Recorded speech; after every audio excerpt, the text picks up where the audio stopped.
Jai Hind, Subodh, Ganesh, Jain Good sir. morning, sir. all well? Yes, sir. All good, sir. Okay. Who is ready? First volunteer.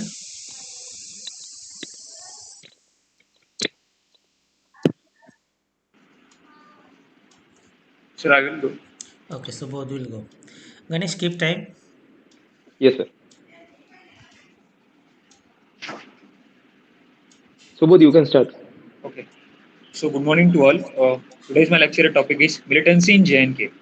So JNK is an integral part of India, and we all know that the militancy is rising at a very higher rate in JNK in 1990s.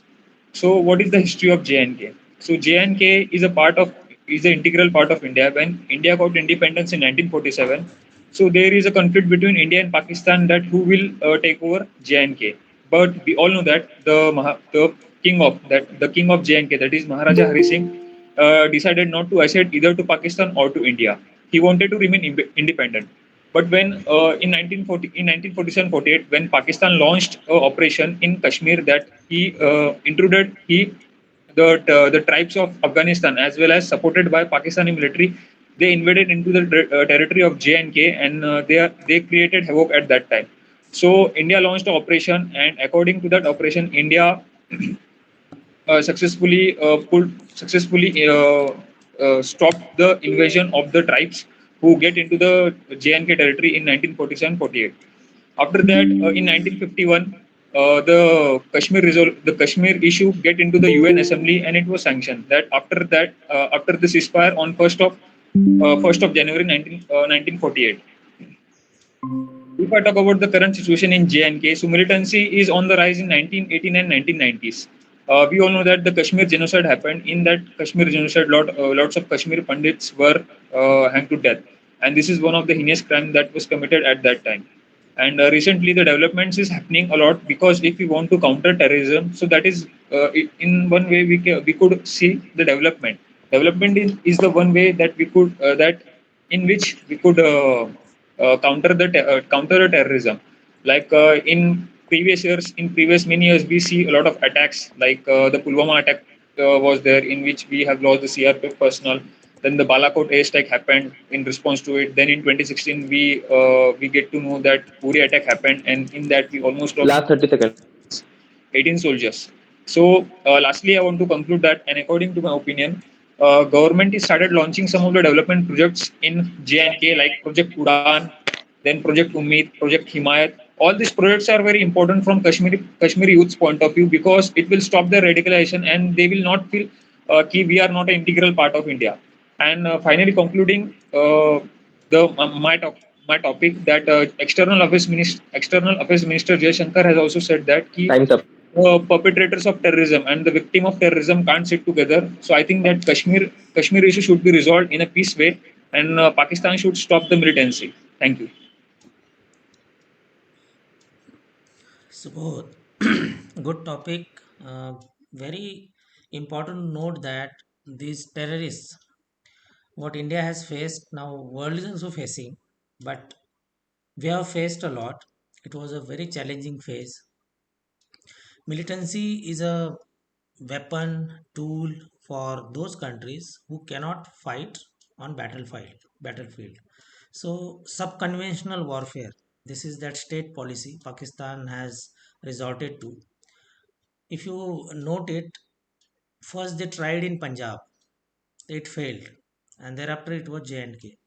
Otherwise they fought how many wars? First was 47, 48, and then 65, then 71, and then this started, and thereafter it was Kargil. So Kargil was again a trick, part of small subconventional warfare, where terrorists and some regular forces were involved. So this is how these experiments will be done by the smaller countries. Now if you again see at international level, Hamas is a terrorist organization, widely declared.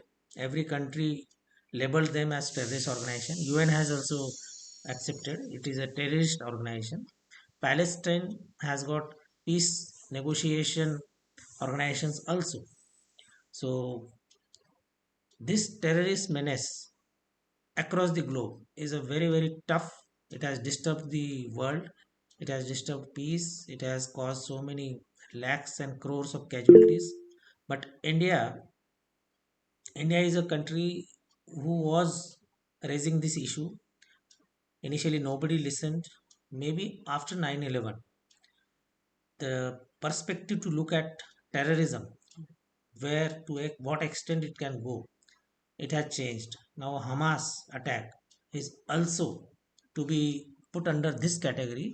How terrorist organizations can organize themselves, can get international support, and can trouble the countries, the peace of the country. The civilians, innocent civilians are killed because terrorists are not fighting only with regular armed forces. They will try and blackmail through some kidnappings, through killings of civilians, innocent civilians. So this is how these terrorist organizations are to be treated seriously. Okay, Ganesh, you want to say something?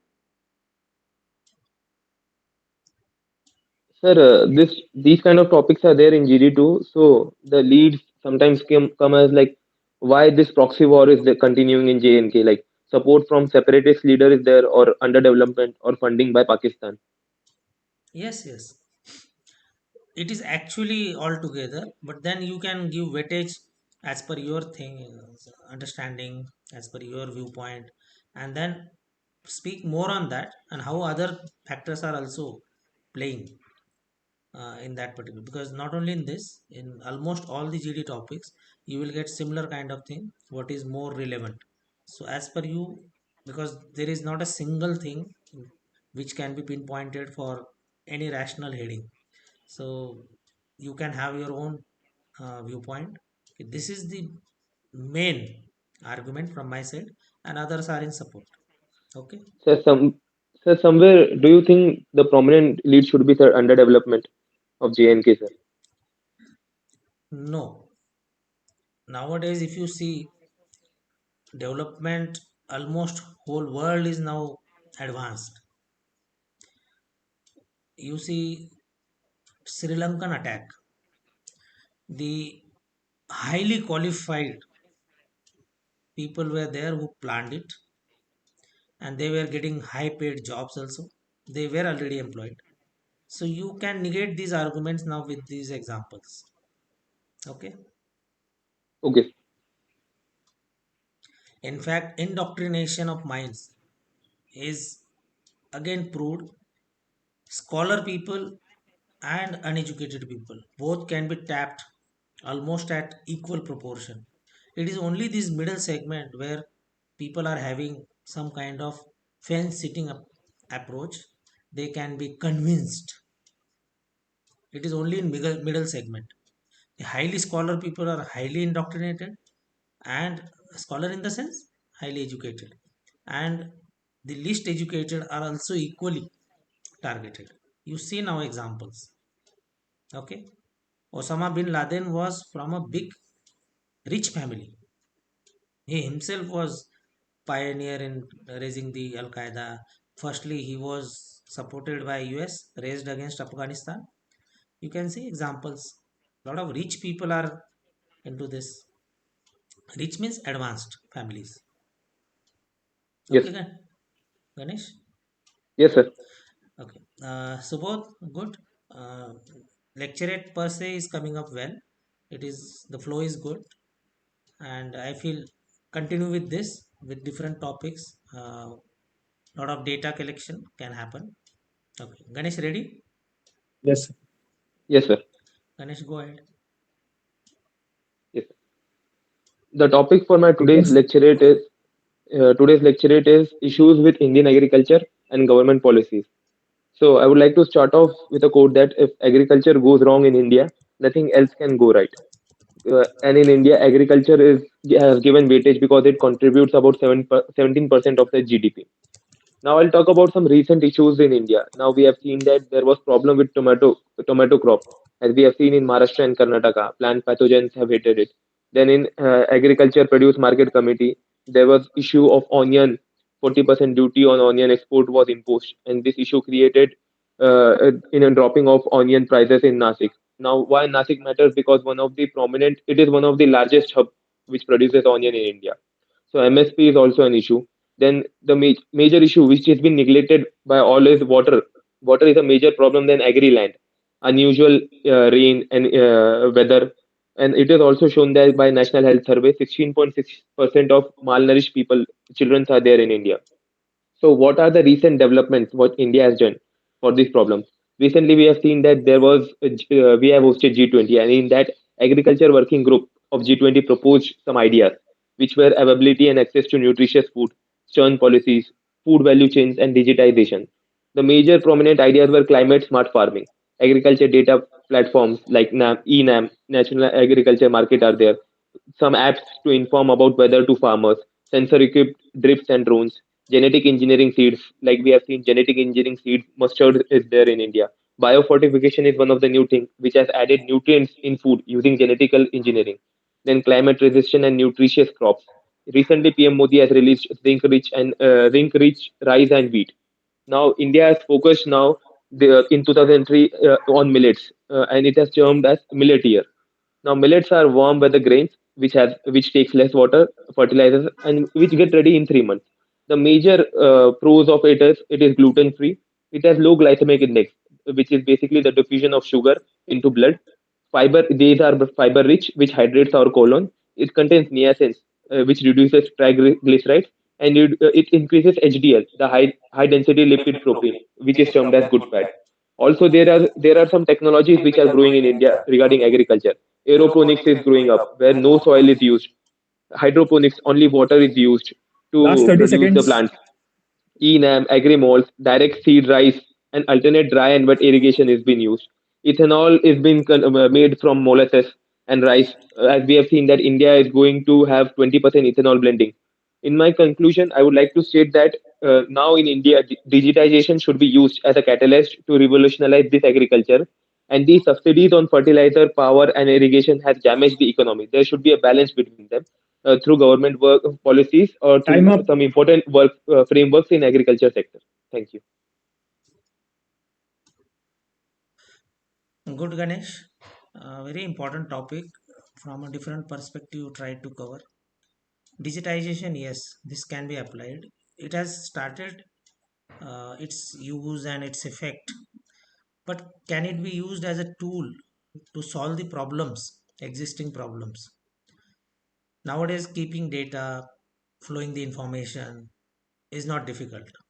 So, can we save wastage of all these productions? Because many a times in some part of the country it is getting surplus, and in another part of country it is getting demanded on a very high scale but not being provided, and that is how these rate fluctuations are happening. Maybe to some extent that agriculture related reforms were coming up, but somehow people were not convinced and it got politicized and it got stopped. Whole Indian market was coming at one platform with the help of digital technology. But let's see how reforms will come up. But today, what farmers can do, I think quality warehouses, some kind of group farming, then little bit educated people to be associated with farmers directly, so that there is less of a middle agent, because agents are in any way are earning handsomely. It is the last farmer on ground who is actually not able to make money. But the middle agents, they are not bound to stick to any particular commodity, so they will make money in every season. They will make money. What about farmers, individual farmers who can actually get benefit? So maybe reforms are required. Subsidy related issues, what Ganesh is highlighting, that is also an area of concern where government has to look into. But all in all, we need biggest addressing of problems, because this is one area where if we address it, India can jump dramatically in terms of revenue, satisfaction, A lot of problems, associated problems of farmers will be solved, employment issues will be solved, the rural economy will get emboldened, and maybe things will be really making us a big nation, what we are striving to become. Because only industrial revolution will not bring it, because lot of people are away from industry by virtue of their place of living or by their professions, their educations. Not everybody can be put in industry all of a sudden. You cannot create so many jobs all of a sudden. But what you can create some kind of favorable situation where agriculture becomes, as it is, people are associated. And that is how we as a nation can look at this opportunity, because technology is there, government policies can have little bit minor corrections, and whole world is together. You can transport anything and anywhere. That facility is there, because you see, dry fruits are coming from so many countries here. Our good farmers are getting in touch with across the globe, and fruits especially are going across. Vegetables to nearby towns and metros are going. Similarly, we can organize a structure. It is getting organized at individual levels, farmers levels, or good areas of farming. Some of the lead farmers are doing it, but why can't we have a very legalized structure? That is not happening. It can be done. Good, Ganesh, good topic, good arguments. Sanjeevani, Harshwardhan, who is ready? Yes, sir. Okay, Sanjeevani, and then we'll have Harshwardhan. Sanjeevani, go ahead. Ganesh, keep time. Yes, sir. You can start. Good morning to all. Today, my lecture topic is youth in politics. Youth have always been a politics, especially at time of reform movements. Most of these young peoples are in informal politics rather than formal politics. For example, social movement, pressure group, etc. There are some former students being in politics parties decided to have young people participated in politics. For example, Akhil Bharati Vidyarthi Parishad, Indian Youth Congress. Important of youth in politics. First is fresh and individual ideas, innovative ideas. Comparatively, young people have a fewer responsibility and more ideal towards the betterment of sociality. Youth trained to more enthusiastic, energetic, and flexible. India is one of the most youngest democracy, having 65% of its population below 35 years. But the percentage of young people, young generation is just 30% in parliament, which is the drawback of the representative of democracy. By making politics essentially to youth, the negative party perception of politics can be slowly in mindset of people. Also, in negative side, young people tend to have idealistic and unrealistic vision for society, which may not be successful in implementations. Young people can easily be manipulated and can be used as a more puppet in hand of older politicians. This can be clearly seen that violence and discrimination of people proper properly by the few student group. At present, politics are not essential to the common young people. Most of the young politicians of the present generation are from politicians' family. Politician is not a career option at the present day, and there is a strong negative feeling in the mind of people on politics that it is only for the corrupted, corruption. So parents don't encourage their children to settle in it.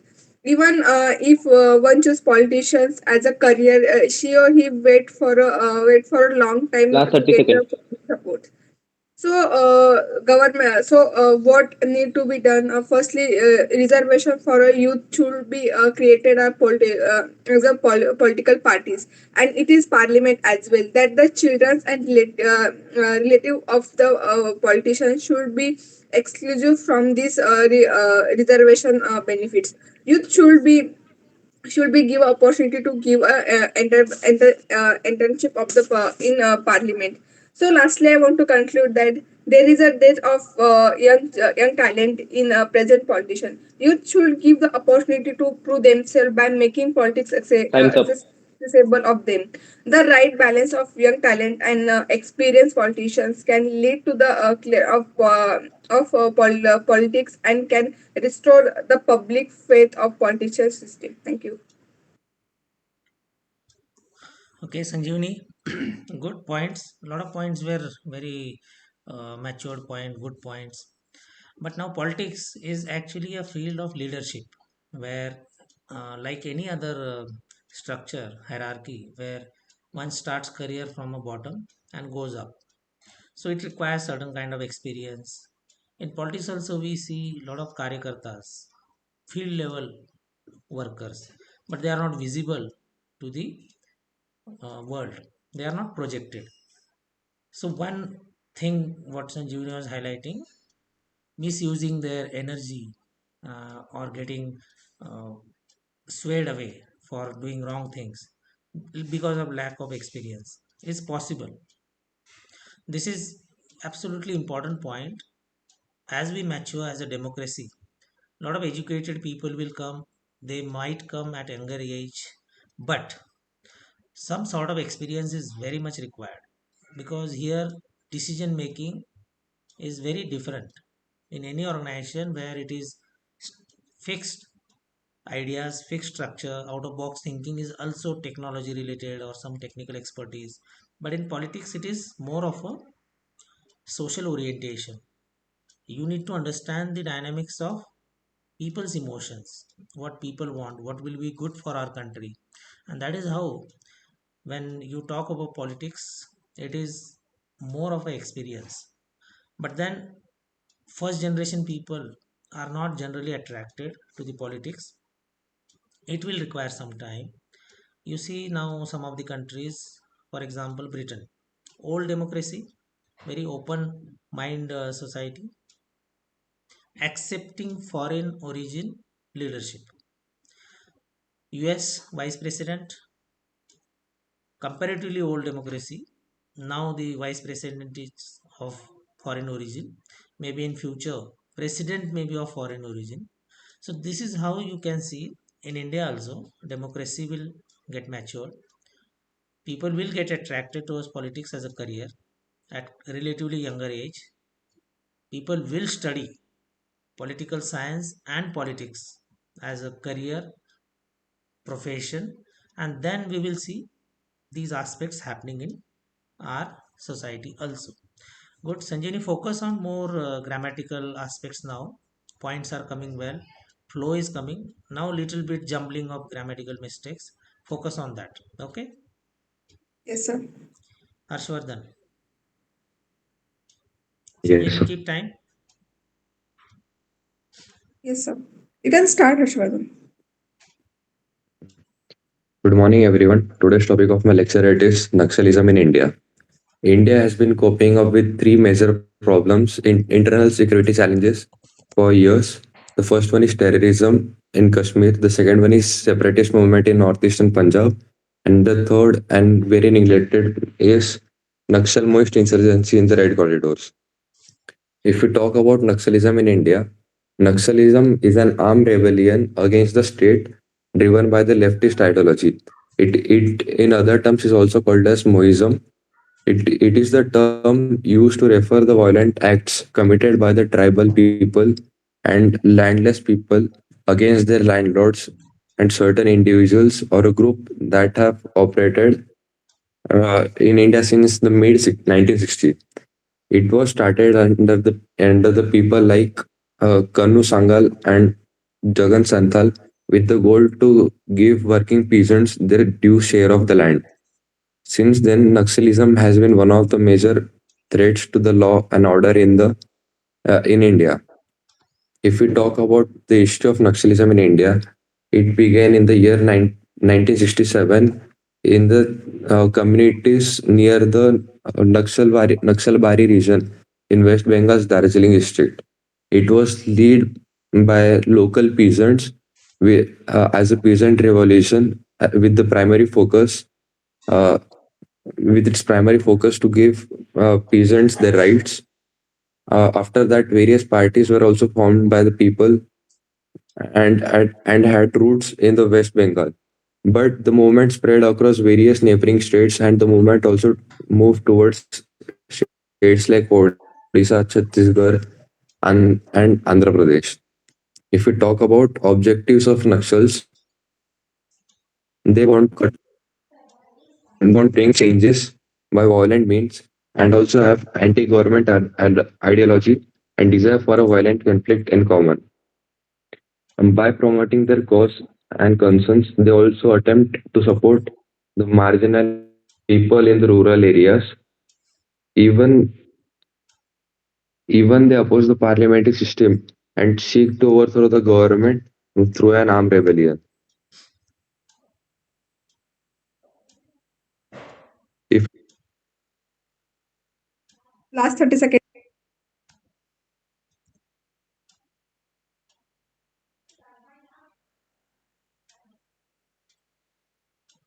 Voice is breaking, Harsh.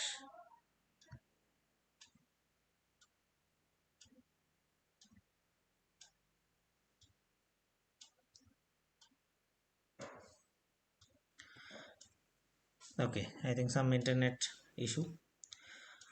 Naxalism versus terrorism. You can see different aspects. Naxalism is homegrown, generally out of resentment. People are not happy with the government policies or they are misguided. Harsh, now audible? so facing some network issues. Okay, you can conclude. Okay, so So, lastly, concluding my topic, I would like to say that Naxalism is an important problem for the internal security of the country. It can be removed if the government primarily focuses to remove the economical disparity between the rich people and the poor, which is one of the main problems which contributes to the Naxalism growth. Even the central government should incorporate a national strategy to end Naxalism. It can be through various efforts like the Greyhound Police Commando Unit, which is very much in use, and also various operations like Operation Green Hunt. And the state and central government should also find ways to generate more employment to the people who are affected by the Naxalism and live near the Naxal affected areas. Thank you. Okay. I was talking about Naxalism versus terrorism. There are few differences. Naxalism is generally homegrown, generally in less developed areas, especially jungles and tribal people are generally involved. Versus terrorism, what we saw is generally foreign countries supported. There are some issues, ideological issues, but here it is less of that sort. Naxalism is because of some government policies, land reforms, that issue is highlighted and people are taking advantage. The anti-national elements who wants people to rise against government, disturb the peace, or some kind of land mafias, and then some kind of smuggling related issues cropping up from the jungle origin. All those were the initial causes. Now, as we develop, probably the Naxalism can be eradicated completely. But terrorism is altogether a different thing where it has nothing to do with development, because it is still possible that a developed country will produce terrorists to launch against another powerful country through subconventional warfare. Naxalism is not part of ideally subconventional warfare, though it is happening like that, but it has got root causes different. India is facing problem as far as the Naxalism is there. We cannot deny the fact. India is fighting it through reform measures, some kind of government policies which are attracting people to surrender, give up their arms, and peaceful negotiation means are promoted, and we are getting success also. But it is still long time to go. I think at least a decade will be there. This Naxalism, we cannot see the end of it because a lot of areas are infested with the Naxalite and their area of operating. We are still short of addressing this issue. CRPF is a force which generally faces the casualties. They are dealing with it. So on one hand, India is trying to be a powerful showcase country at the international front, but the domestic issue like Naxalism is a challenge because it is always a bad news when such kind of internal attacks happen, and it portray very poorly that on one hand Chandrayaan 3 gets successful, or a lot of scientists are doing good job, Indian armed forces are bringing laurels, or some kind of humanity related aspects when we project to the world that India is a peace loving country, always promotes the peace and wants peace in the world, whereas there is some unrest, and this Naxalism is a challenge. It has to be sorted out. Government can easily sort it out, but it will require some time. Okay, I think all are over now. We will end here. Keep studying hard. Take care. Communication, you are working very well. Regular practice is a key, and I think everyone is improving in their respective domain. Everyone has got different slight area to work, whether it is organizing thoughts, grammatical mistakes, putting across the way you want, because everyone's intellectual level, wisdom, background is different, and that is how this communication becomes unique style of individual. Work upon it. It will be good for your bright future. We'll end here. Bye. Jai Hind. Jain sir. Jai Hind, sir.